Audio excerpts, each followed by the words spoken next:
Hello everyone, welcome to the channel update for June. I hope everyone's May went well. My May was quite eventful in multiple ways. So first of all, I am recovering from COVID. It finally got me, thanks to my niece. I'd been living the quarantine life since even before COVID. And then and I got COVID, driving my niece home. Who knew that being in a car for an hour with someone who had COVID and didn't know it would get you sick. Um, but yeah, it was fairly mild. I did lose my sense of taste and smell, but other than that, it was mostly just like congestion and sneezing and coughing and stuff like that. So not too bad. Not even really like a sore throat, which sore throats are like the worst for me, but I hate that. But yeah, so I'm recovering. I'm pretty sure I'm over it. I'm just got lingering congestion at this point that will hopefully be cleared up within a week. Um, it still amuses me that like my mother has not gotten it yet, and she is way more social than me, and it's like, come on. So I figured if anyone in my family in my immediate family was gonna get it, it'd be her. And turns out, no, no. My niece working around kids all day at a school. Who knew? Who knew? Kids are plague carriers. Anyway, so I'm on the mend. It wasn't too bad. Other than right when I first got it, having to cut off a Spelljammer stream short. And there was another reason that I did it too. I might have pushed on if not for that second reason, but given everything, it was just like, I should just rest. So, but then I was able to record. Well, I didn't record the following day. I didn't need to, so I didn't. I relaxed. But then Monday, I was able to pick up my stream again. So, um, I had commented on the Friday Lego build stream that I thought something was coming on. Um, at the time, didn't know it was COVID. Didn't think it was COVID at the time either. But you know, I guess the good news is that I wasn't the only one that got it. My niece gave it to my sister as well, who hadn't had it before. So it's always the weak links, isn't it? Anyway, so that's been like the personal stuff going on. In channel stuff, as you may have seen, in fact, I think I posted about it on the community tab. Um, yeah, well, that was about COVID. But unrelated to that, yeah, my save games for Chrono Cross got corrupted, so that was fun. Nothing like loading up the game and hitting the load button, and it's just like the saves are corrupted. Wait, what? Just like that feeling, that sinking feeling you get, like your heart just drops. Yeah, that was it. That was it. That was that was not fun. That was not fun. So on that recording day, I spent like the rest of the day trying to see if there was some way that I could recover it. Um, and nope, nope, had to replay. Luckily, I did not have to replay everything because I did make a backup like a month prior, which still it's a lot of stuff to make up. But I was able to zip through it for my next recording day. I was back on track. So, all things considered, it could have been worse. It's a good thing that I backed up my save when I did. I really didn't lose too much, but it still sucked. It really, really sucked. So, yeah, if you got the Chrono Cross remaster on Steam, or I don't know, it might be on GOG, it might be on Epic, I don't know. Any one of those, it'll be the same thing. Back up your save file regularly. At least once, like if you play it at the end of your play session, back it up, just to be on the safe side. because my computer crashed in the middle of. I'm not even sure if it was exactly a loading screen, but it was pretty close to a loading screen. So it made a minute. So I think it was accessing the file at the time. That's when it crashed, and that just really ruined the save files. I've talked about it in the game. Basically, Chrono Cross Remaster takes the original Japanese game discs, emulated them, swapped out resources. So like all the artwork that you see in the menus and everything like that, the new fonts, all of that's basically the in-game resources are swapped out with different stuff. But you're still basically playing the original PlayStation 1 version of the game. Um, and so the saves are actually what MCR files .mcr. It's the you've got the two save slots in the game that look exactly like the PlayStation 1 memory card saves, because that's what they are. They're MCR files. Apparently, some people have discovered that if you've played the Japanese version of the original PlayStation game, not the US version, because there are differences, and the saves will not be compatible. But you can take your MCR files, either dumping them from an actual PlayStation memory card or an emulated version, open up the basically it's a .dat file, but it's really a zip file, and just swap out those two cards. The big problem that ended up happening, the reason, like when I opened up the file of the one that was corrupted, I could see the first memory card, which would have been good. Like at the time I was saving on the second memory card, but the fact that the first one was there meant that an autosave would have been available, whatever the most recent autosave I had was, which would have been no more than really just like a few minutes of lost game time kind of thing. So the problem, though, is that it's encrypted, and because it wasn't like the key is available, it's publicly available, it's known. That's why you can swap out the MCR files. But the fact that it was open at the time and things got corrupted meant that I could see that one file, but I couldn't open it because I didn't have the encryption key. And whatever happened with the corruption messed up that encryption key. So it wasn't the same encryption key, effectively. I don't know enough about how that kind of thing works when the file's open and stuff like that. But that's essentially what happened. So there was no way for me to pull that file out, unfortunately. I did all kinds of things to try to get it, and conclusion was, after quite a while of looking at it, it's just easier to replay. And since I wasn't playing for Let's Play purposes, I didn't have to talk to everyone. I only needed to talk to the specific people who you need to talk to, and that kind of thing. So it ended up being, and I had fast forward on, and I discovered that there was auto battle, which I didn't know at the time. So it did end up being not as bad as it could have been, and I caught up a month's worth of gameplay in a week. So really not too bad overall.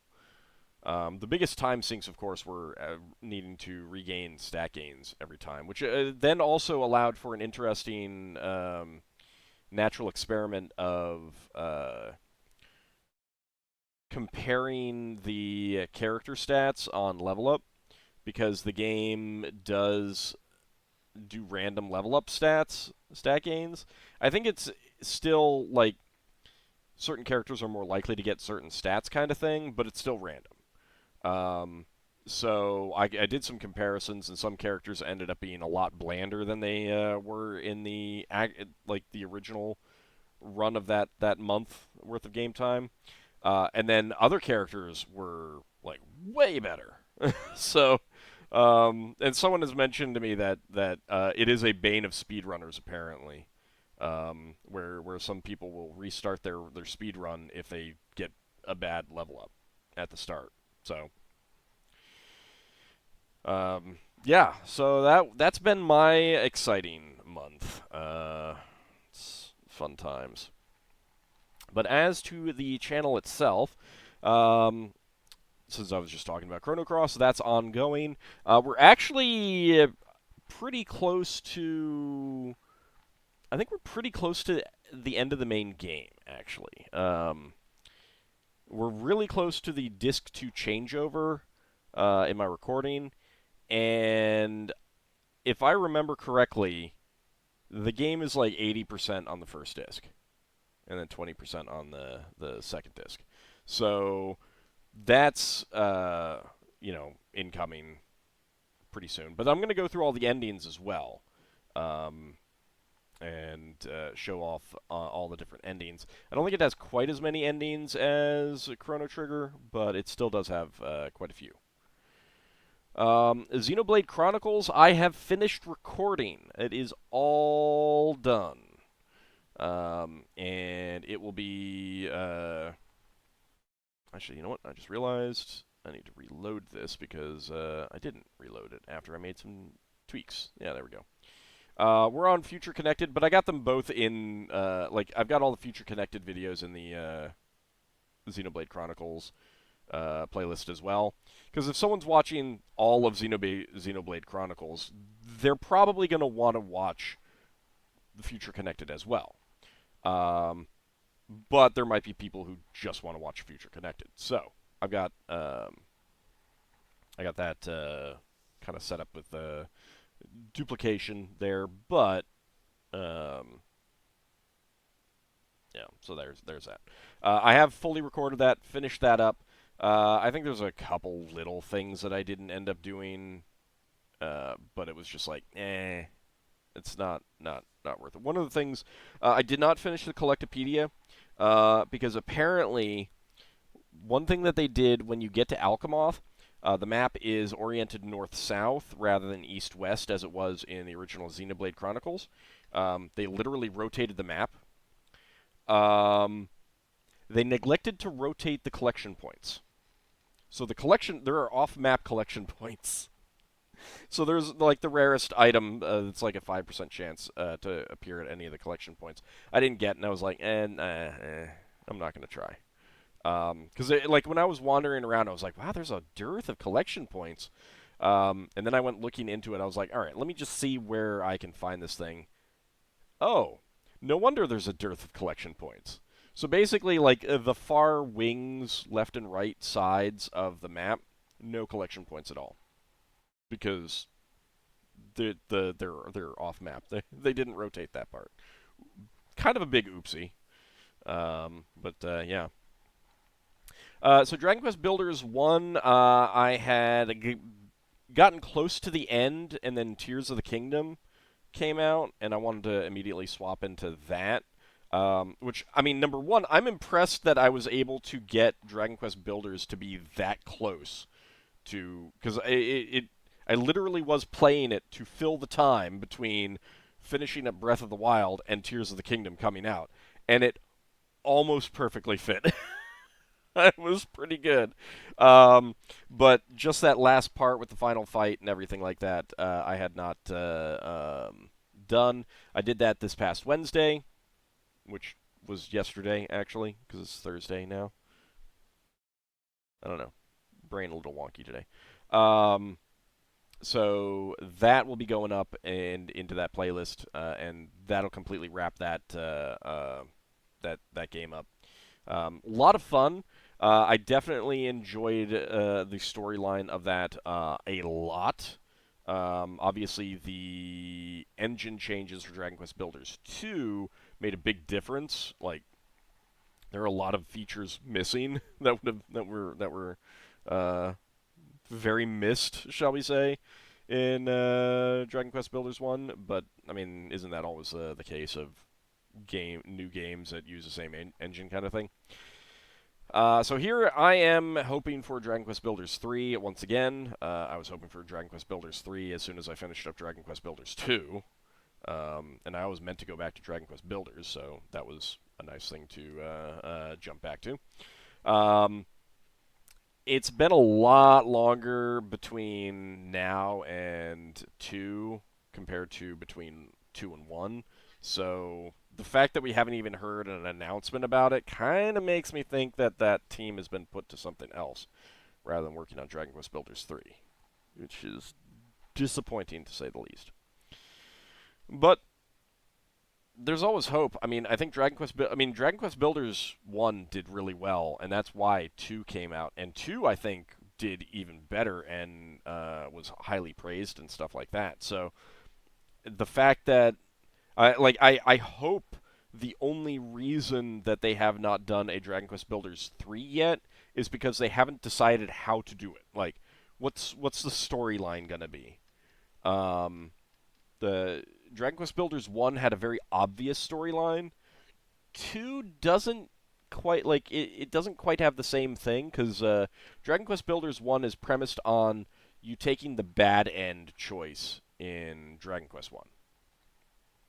You get to the end and the Dragon Lord is like, "Hey, I'll let you rule half the world if you don't fight me."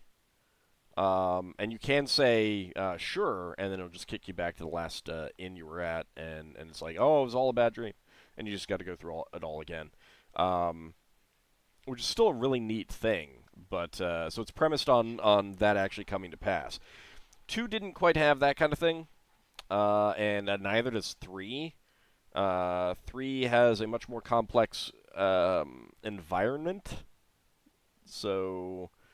I mean, I have I've played 3 on the channel, so spoilers. But it's a prequel to 1 and 2. Like 2 is a sequel to 1, but 3 is a prequel to 1. And you discover that the world of 1 and 2 is actually inside, basically the hollow Earth of 3, the starting point of 3. So.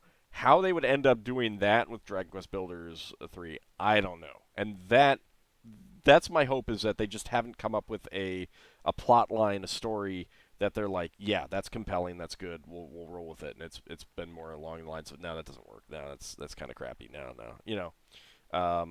So it's my hope. It's my hope that that's the only thing holding them back. And then once they get a story that they like, they'll do it. Rather than just being like, all right, we did 1 and 2, now we're done with this concept altogether. Because it's just so much fun and so adorable. I want more. Anyway, enough of Dragon Quest Builders. As I mentioned, Tears of the Kingdom came out and immediately dove into that. We've had 3 sessions so far. And that I am having a lot of fun with. They definitely added in some interesting new mechanics that are a lot of fun to play with. And even though I don't think I will get quite this complex, seeing what some people have made, like, with the new mechanics, is really, really interesting. It's fascinating and hilarious and wonderful. Whether I will do much of that, I don't know. I'm not, for as much as I build Lego all the time and stuff like that, I'm actually not that technically minded. I'm not very good at making working Technic devices in Lego. I can follow the instructions just fine, but I don't have much inclination or interest or desire to like do the great ball contraptions that a lot of people do. Um, it's just like outside my wheelhouse. And that's kind of where some of the Zelda Tears of the Kingdom kind of constructions end up being. I'll end up doing silly and fun stuff on a very basic level, but I don't know that I will be doing the complex things like helicopters and mobile suits and stuff like that. We'll see though. Who knows? I mean, we're pretty early in. We're pretty early in. Um, Zelda the Minish Cap has wrapped up as well on the retro streams. We, of course, took a short break from retro to wrap up Dragon Quest Builders.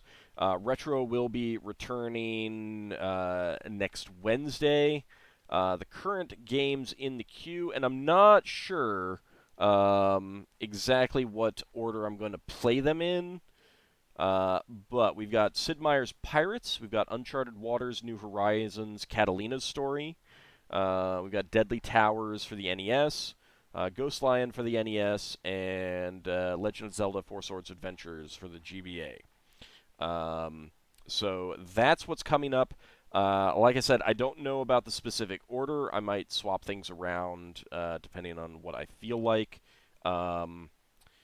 There's multiple versions of Sid Meier's Pirates, and some are kind of objectively better than others, so I'm going to look into that. The redemption specifically was choose whichever version you want. So I'll be looking into that and deciding what version I want to play for that. But that's what's coming up for retro games in the near future. And probably far future as well. Some of those will take a little while to play through. Friday streams, of course, are still Final Fantasy III Pixel Remaster.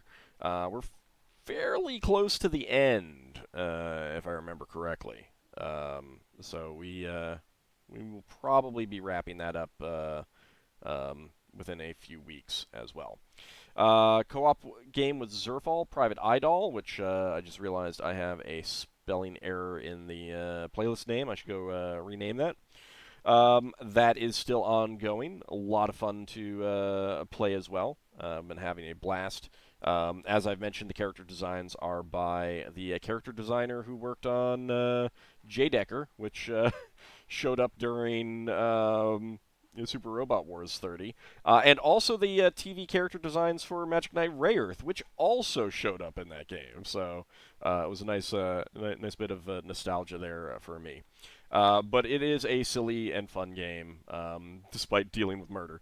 But do check that out. It's basically an idol actress whose father was a police detective, and she picked up that knack from him, kind of thing. So she's off solving crimes.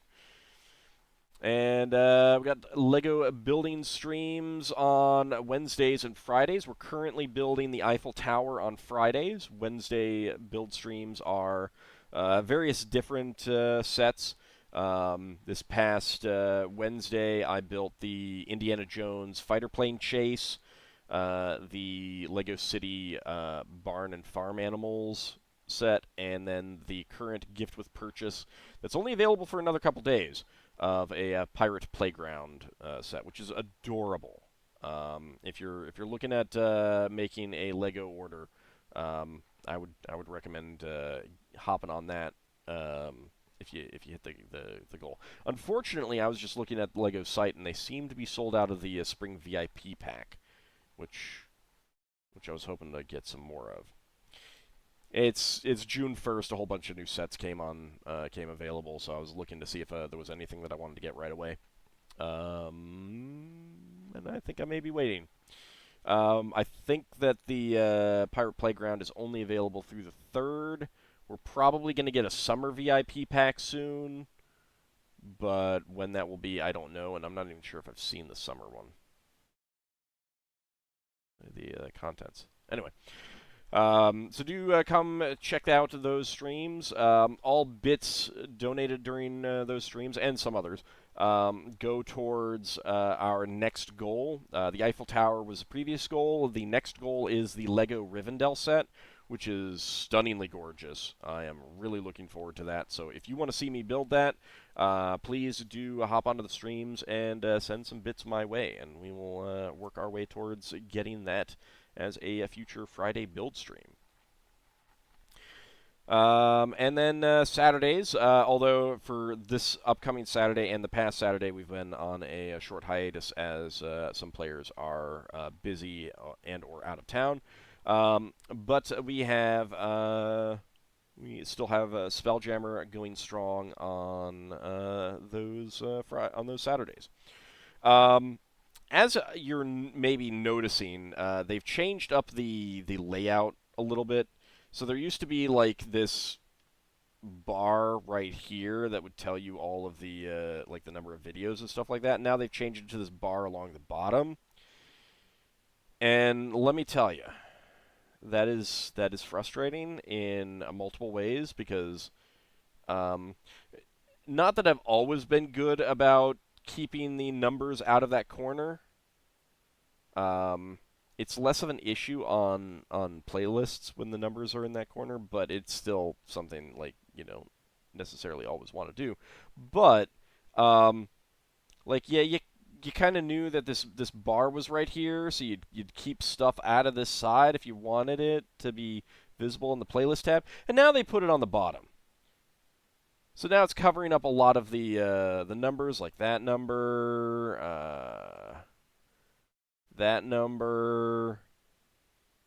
you know, and it's just like, come on, come on. Why have you made this change without alerting us beforehand?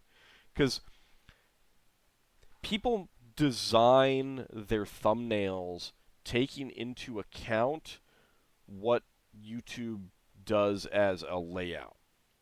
And then they change it on you without telling you, without giving you a heads up. Hey, maybe you want to go through and update all of your thumbnails for all of the 14,000 videos that you have. God, I've got a lot of videos. Um, you know, maybe you want to do that. Heads up. Not that I have thumbnails on all of those. I do need to get to work on some old stuff and update them, and some new stuff too, some current stuff that doesn't have thumbnails. But yeah, so to a certain extent, it's not that big of a deal. Like, okay, this one is kind of partially covered, but here you're missing like, half the title, Private Idol, and the picture down here. Now you're completely losing the entire name of the adventure category here on these Spelljammer ones. And it's just like, give us a heads up. I mean, would I change anything? Probably not, because ultimately I'm lazy. But still, it's really frustrating when they don't give you like a week or month's heads up that they're making these changes. And honestly, I think one of the reasons why they don't do that is because they know people are going to bitch. People are going to be like, "No, don't change it. Don't change it." Which sometimes the changes are good. To a certain extent, I think there's less covered up with this. But still, when you've designed all of your thumbnails taking into account the way that it was before, and then they change it, now your thumbnail designs are incorrect for the new layout. And it's just like, pick one and stick with it if it ultimately doesn't matter, and ultimately it doesn't really matter. Ultimately, it really doesn't matter. Like, so what if it's down there on the bottom? So what if it's on the right? Whatever. I don't know. I mean, like, if they had just changed it so that the colors matched like these do, because now that's one of the things that's going on, you can see. It's trying to pick, like, a overall color, common color, which, in some cases, it's like, I'm not sure why, like, why is Zelda green here? I get why this is blue. I get why this is brown. I get why this is gray. I don't get why this is blue. Like, why isn't this, like, black or gray? I get why this is red. I guess I get why that's gray. I don't know why this one's blue. I mean, I guess there is that all that blue there. So it's just like, it's just weird. It's just weird. Oh well. So that's what's going on the channel right now.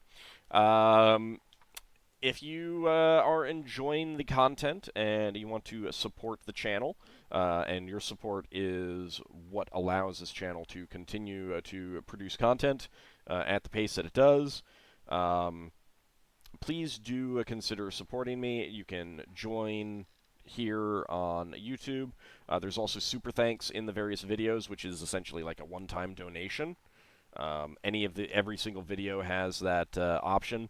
I don't know for sure, but I suspect suspect that that does help promote it because, as I've said, and if you can't support financially, this is a fantastic way that you can support me and other content creators on YouTube. As I've mentioned, liking, watching a video fully helps the analytics. Uh, Liking the video and leaving a comment, all of those, they track engagement. They track engagement across all videos, which is, as I've said, a problem for any kind of content creator like me who isn't creating one-off videos. Um, I I would suspect that a super thanks would be even more, can be considered even more engagement, because it is engagement. If you are watching Legend of Zelda: Tears of the Kingdom first episode and you're like, I am so happy that he played this, or I'm just using this rhetorically. I am so happy that he played this. This is so much fun. Um, I'm gonna hit this button and you know give him a little bit of a direct donation. It's there's in terms of engagement, it's at an even higher level than watching it fully, which is the lowest form of engagement. Liking the video, which is higher than that, and then leaving a comment, which is higher than that. I would expect that the super thanks would be even higher than that. So, um, I don't know for sure, but if there's a series in particular that you've really enjoyed and you want to try to nudge YouTube to promote it more, that might be a way to do it. Obviously, if you've already watched the video fully, left a like, left a comment, there's not a whole lot else you can do, unfortunately. Um, Sharing videos on social media with people that you think might be interested, that is a good way. I mean, word of mouth is a fantastic way of getting views. If there's a particular series that you really enjoy and you want other people to see it, that's one way to do it. As there's nothing wrong with giving shout outs on Facebook or Twitter or any of the Twitter clones that are out there now, or something like that. That's also a very good way of doing it. But again, if financial support is something that you can do, like I said, channel membership here on YouTube and Patreon, which I did forget to load up, so there we go. Um, that is an excellent way of supporting the channel as well. Have lost a few patrons and haven't gained new patrons in a little while, and that is unfortunate. A lot of these things do kind of need to keep getting more, otherwise it kind of indicates that things are stagnating. And that's kind of where I'm at right now. Things are kind of stagnating. There's not a whole lot that can really be done. I mean, like more self-promotion and stuff like that, I suppose. But part of it is just I think that the YouTube algorithm is not promoting my videos as much as it used to, because the content I create is not what YouTube is favoring these days. But your patronage on Patreon, your support on YouTube, and of course subscribing on Twitch. All of these things go, and bits on Twitch, of course. All of these go a long way to ensuring that the content can continue to come your way on a daily basis. And it is very, very important that I can do so, because I am enjoying this, and this is my full-time job, and I want to keep doing it for as long as I can. So yeah, your support goes a long, long, long, long way towards doing that. It's possible that one of the reasons that things are stagnating is because I've been on Xenoblade Chronicles for almost a year now, so there hasn't been a whole lot of turnover video content in that regard. So that's part of it. There is a reason why some content creators have kind of gone to just doing samples of games, and focusing on more open-ended games that don't have definitive endings, so that there's less of that, you know, you didn't finish the game kind of thing. You know, if it's a randomly generated game where the gameplay is always different, or the specific events are always different, but the gameplay is the same, you know, that could work very well. Like Minecraft, you know, if a new game like Minecraft comes out, you can do a little bit of that, show it off. You don't. There's no. There really. I mean, obviously there is kind of an end in Minecraft with the end, but you don't have to get there to have a complete Let's Play kind of thing, or a complete sample of it and stuff like that. So that's kind of what you see in a lot of other content creators these days, is or at least the bigger ones. So that's one of the reasons that they do that. Higher turnover means more stuff is being promoted, and the longer series aren't. You know, you get to a point on any long series where only the regulars who are really interested in it are actually still watching. That is absolutely where Xenoblade Chronicles is, and like I could see that when I did Xenoblade Chronicles Future Connected. The first episode got a lot more views than the final episode of the main game, because it looked new. You know, it was new to an extent, even if it was an extension of Xenoblade Chronicles. Um, so I I may be looking at some shorter games that I can get going a little bit, get some more turnover on the video content for a time. Not that I'll be avoiding long games specifically, but um, you know, the more turnover there is, the better it is for the channel, I hope. So that's kind of where I'm at going forward. Again, I'm not gonna like not play a longer game if that's what I want to play. I knew Xenoblade Chronicles would be long.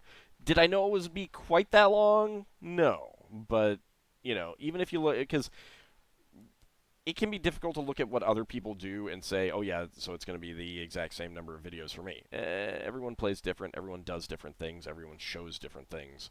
So it can definitely vary, oftentimes quite a bit from person to person. So, um, but yeah, so that's kind of where the channel is right now.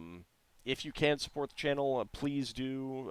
It really does mean a lot to me, and it really does help keep the content coming. Channel members get their icons showing up here. Those supporting me on Twitch, your names are scrolling by on the bar below. And I thank you all tremendously for your support. Really, really does mean a lot to me, and I am glad that I can continue to create content. And again, you know, many of the people in that list, they're getting named characters in Chrono Cross. There's only a little bit over 40, and as you saw when I popped over to the Patreon page, I do have 68 supporters right now. So not everyone got in, unfortunately. But I tried to get you know, tried to get as many as I could in. There was random generation with it. I did like the high supporters, high amount supporters.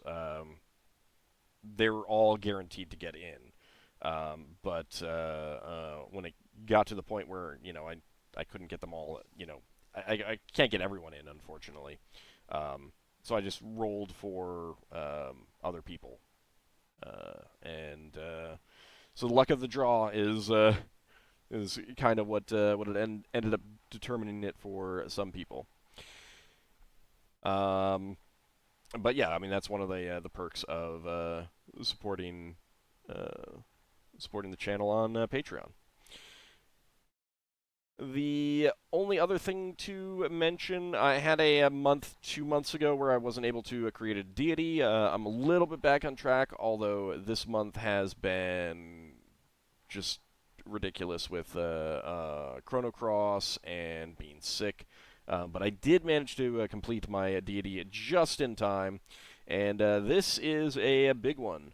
The deity this month is Orcus, the Demon Prince of Undeath, who, for being the Demon Prince of Undeath, has died and come back as an undead. So,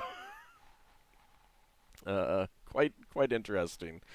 He featured, like, there was an element when first edition transitioned to second edition that they kind of backed off of some of the big fiends, the Abyssal and Nine Hells big names. Some of them started to come back over time.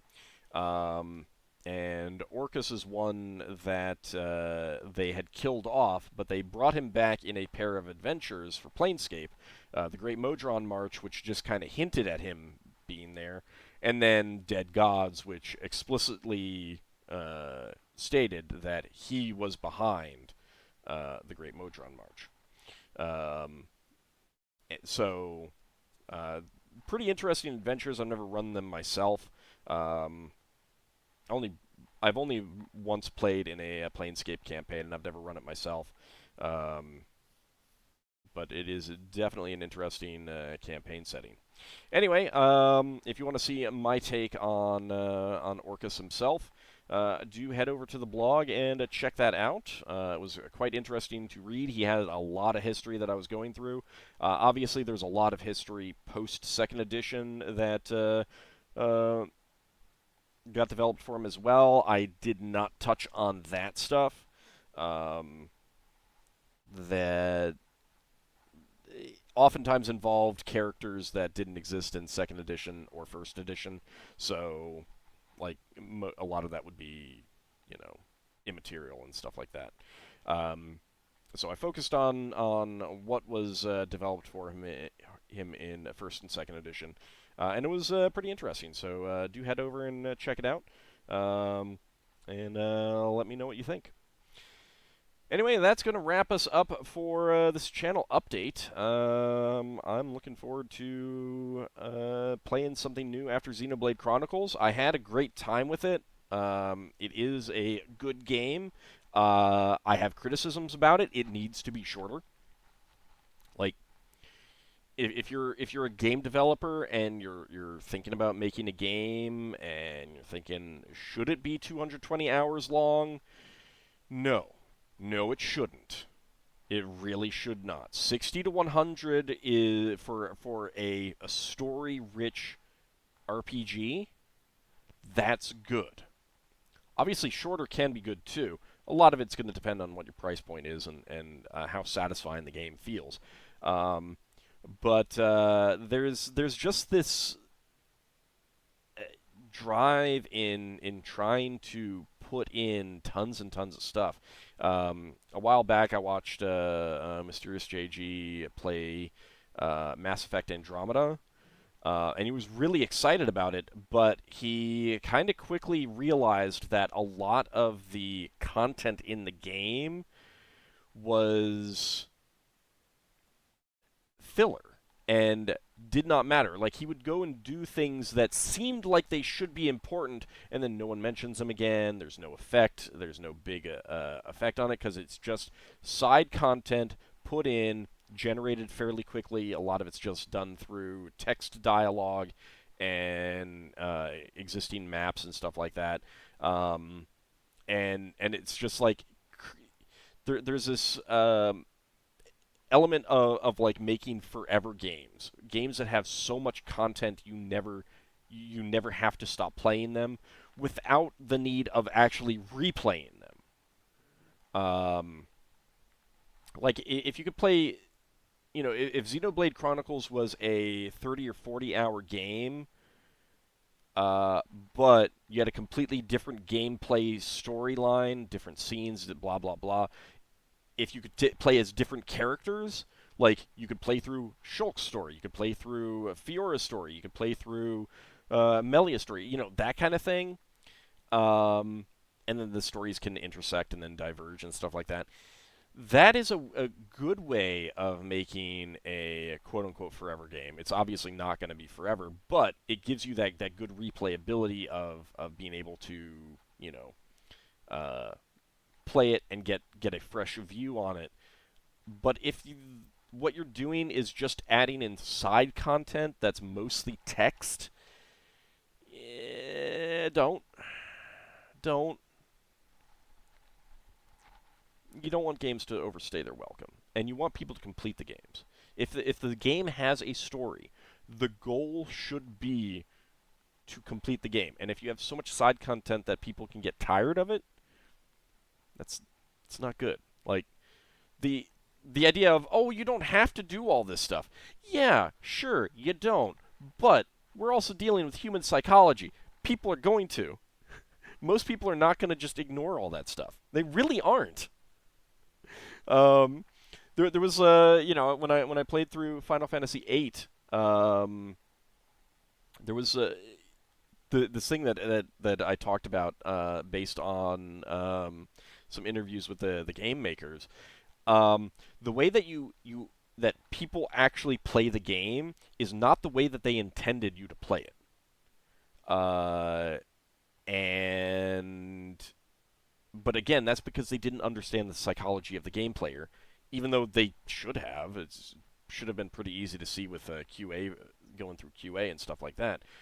People are gonna do all these things to try and like um, either they'll realize how easy it is to grind up to level 100, so they'll do that and realize that it's a mistake too late, or they will avoid leveling entirely so that they can get all of the spells early and make sure that they're getting the stat gains and et cetera, et cetera, et cetera. And the game designers are basically like, we expected people to just kind of play it haphazardly and not worry too much about that and stuff like that. But once you know that you can do all that stuff, it's one thing, you know, to play it and not know that all that stuff is going on. But once you realize that you don't get XP for, you know, certain things and stuff like that, and you can keep your levels low, and then you can get the stat gaining things and make your characters really powerful and things like, you know, people do that. they just do that. So it's like you do need to understand the psychology of the players when you're designing these things. And people are, if they're getting these side quests in Xenoblade Chronicles, they're gonna want to do all of that kind of thing. I mean, they may stop after a point when they realize that to a certain extent it's all kind of samey and stuff like that. But I don't know. Just a lot of people are going to try to do it all, and they'll either do it and put way more time into it in a way that really isn't uh, not healthy, but it's just like it doesn't really add to the enjoyment of it substantially. Um, you know, and then they may get burned out and stuff like that. And also, it changes up the pacing of the story. You know, if you spend 40 hours in between story beats, you can easily lose the thread of the story, and that's not ideal either. So I don't know. I'm not actually a game designer. I don't, you know, but as a game player who does think about this and think about it in terms of creating content for people to watch, um, you know, there is a lot of this that I think should be fixed, should be changed for some game design elements. But that's neither here nor there at this point. Um, this has been quite a lengthy update video. I had a lot of stuff to talk about. Sometimes I just treat these as like, you know, this is a blabberfest for me. It's just a place for me to ramble on about stuff that I'm thinking about.